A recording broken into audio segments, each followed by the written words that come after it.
नमस्कार दोस्तों आप सभी को तो मालूम होगा कि इस समय हमारे देश का लेबर कानून अब बदल चुका है। अब इस कानून को काफी आसान कर दिया है। अब इसे सिर्फ 4 भागों में डिवाइड कर दिया, यानी 4 लेबर कोड बनाए गए हैं। अब इसमें क्या क्या सिक्योरिटी मिलेगी कर्मचारियों को, चाहे वो कर्मचारी सरकारी कर्मचारी हो, चाहे वह कर्मचारी गैर सरकारी कर्मचारी हो, सबके लिए लेबर कोड समान कर दिया है। और इसमें क्या क्या सुविधाएं मिलेगी खासकर प्राइवेट कर्मचारियों को जो कंपनियों में काम करते हैं, चाहे उनके सैलरी से रिलेटेड हो, चाहे उनके ओवर टाइम से रिलेटेड हो, चाहे उनके ग्रेजुटी से रिलेटेड हो, चाहे उनके हेल्थ चेकअप से रिलेटेड हो, इन सब पर इस लेबर कोड में विशेष ध्यान दिया गया है।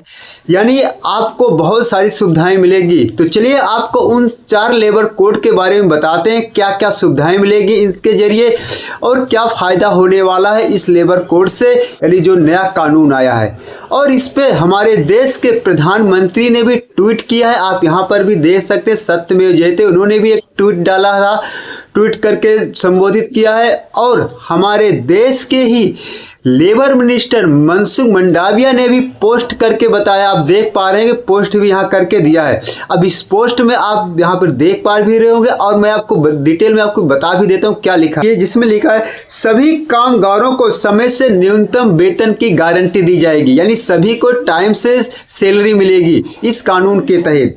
और युवाओं को नियुक्ति पत्र दिया जाएगा, यानी उनको अपॉइंटमेंट लेटर दिया जाएगा। जब भी कोई कंपनी आपको अपॉइंटमेंट करेगी आपको एक अपॉइंटमेंट लेटर देगी।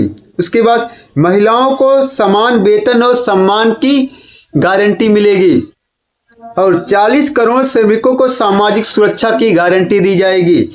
और फिक्स टर्म एम्प्लॉयज को 1 साल के बाद ग्रेजुटी की गारंटी, यानी 1 साल के बाद आपको